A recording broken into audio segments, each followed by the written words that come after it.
Hello friends, welcome to our YouTube channel. गोटे जहाँ आम गोटे खुशी खबर आम पाई गोटे पुणी गोटे आडभटाइजमेंट गोटे आसी जहाँ आमर कौन एएसओ है एसओ माने असिस्टेंट सेक्शन ऑफिसर कहार सेक्शन ऑफिसर ना स्टेट पॉल्यूशन कंट्रोल बोर्ड ओडिशार स्टेट पॉल्यूशन कंट्रोल बोर्ड जहाँ department of forestry environment and climate change the government of ओडिशार ये गोटे भल अपॉर्चुनिटीज जोटा आमर हेड ऑफिस तार भुवनेश्वर ही अच्छी आम पब्लिकेसन होती आडभटाइजमेंटा काली होती आमर 20 तारिख रे होती आज आम भिडियो 21 तारिख आम भिडियो पकाउे ये रिक्रुटमेंट टी आमर आसची आमर ए ग्रुप बी ये जो सेक्शन ऑफिसरटा ये हूँ ग्रुप बी भल पोस्ट टी किसी खराब ना ये आमर ये जो वेबसाइट अनुसार तुम्हें फॉर्म टी अप्लाई करियो ऑनलाइन बर्तमान तो सब ऑनलाइन प्ले होगा तुम्हें ऑनलाइन फॉर्म टी अप्लाई करियो बा ताको रजिस्ट्रेशन करियो ऑनलाइन करियो जहाँ 21 तारिख रु आजिका डेट बर्तमान स्टार्ट हो ये देन आमर फेब्रुआरी मास जेन चलो फेब्रुआरी 11 जेन चलो ऑनलाइन लास्ट डेट सबमिशन बा ऑनलाइन एप्लिकेशन आम सबमिशन करवा ये बेसी पोस्ट आसी ना मात्र केते number of Bodhe I think 6 खंड पोस्ट आसी तलू तलू गले जना पड़ो यार पेमेंट अच्छी भल पेमेंट अच्छी 35,400 रु 1,12,400 पर्यटन अच्छी ये है लेवल 9 बुझे तो सेल 1 लेवल 9 जो पे मैट्रिक्स किंतु तुम चाकरी करू करू तुम 8 पे पिले लगे किसी असुविधा ना तुम या तुम निश्चित 70,000 टका दरमा पाइब कि पाइबा दरकार है ये आमर मात्र 6टी भैकेंट पोस्ट आसी 6टी भैकेंट पोस्ट भितर आमर आसी एसटी पोस्ट गोटे एससी पोस्ट गोटे एससीबीसी पोस्ट गोटे आउ जनरल पोस्ट 3टा जनरल पोस्ट 3टा मेल 2टा आउ फीमेल गोटे ता भितर किंतु ए जनरल किसी ना ये यूआर जी भल कर जी भल क्वालिफाए कर निश्चय सी आगू को जीव एज रिलैक्सेशन अच्छी आमर तो देती जनरल के 21 रु 42 वर्ष देती है जहाँ 2026 भितर हो बुझे तो देन 5 ईयर रिलैक्सेशन जो मैंने एससी एसटी पिला बा एससीबीसी वुमेन्स बा एक्स सर्विस मैन एम को 10 इयर्स आमर जो हैंडीक्राफ्ट छुआ रही 10 इयर्स जार 40% मोर देन से थी ताप ये है कथा नेक्स्ट है आम जो ऑनलाइन अप्लाई करवा ऑनलाइन ये तो तार कौन वेबसाइट टी अच्छी ये वेबसाइट रे ऑनलाइन आम अप्लाई करवा बा एसपीएस बोर्ड्स ऑफ ओडिशा बोली आम ताको देखिकी ये ऑनलाइन अप्लाई करवा यार मैंने कौन सिलेक्शन प्रोसीजर होची गोटे मेन एग्जाम हम तापर डॉक्यूमेंट वेरिफिकेशन हम इंटरव्यू हम एति है कम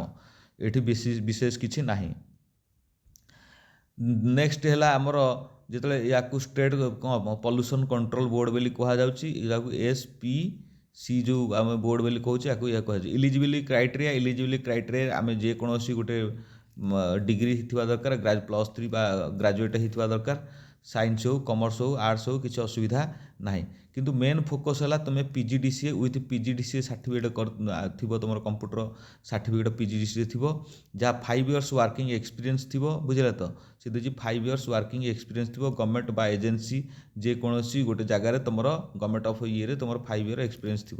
है ये कथा को सी भी गोटे मेंशन कर ये गोटे बड़ समस्यार कथा यहाँ देखियो जहाँ पाखे अच्छी सी अप्लाई कर कौन है ये है कथा देन है सी तुमको देती जे तुम्हें जो मैट्रिकुलेसन रे तुमको ओडिया गोटे ओडिया मीडियम बा ओडिया गोटे पेपर थी दरकार जदि से ना ताल तुम्हें कौन मिनिमम कौन 8th क्लास भितर तुम गोटे ओडिया पेपर थी दरकार बुझे तो ताहले यहाँ है कथा नेक्स्ट जदि तुम्हें आमर मास एजुकेशन पास से तुमको Odia medium Odia English medium या अर्थ ओडियाटा तुम निहाती आवश्यकता अच्छी सी देती जदि ओडिया नथो ताले हो ना तुम रिजेक्ट हो कारण जेहेतु ओडिया तुम ओडिशा चाकरी कर ओडिया पाठ तुम जाना दरकार ओडिया लिखा जानी दरकार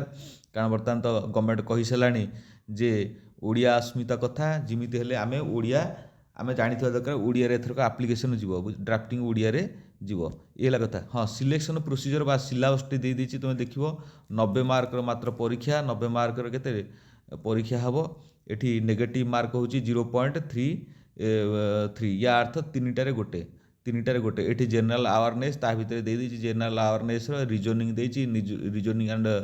मेंटल एबिलिटी देती या 20 मार्क ये से अवेयरनेस 20 मार्क तार नॉन भर्बाल ये भी 20 मार्क नॉन भर्बाल ये थी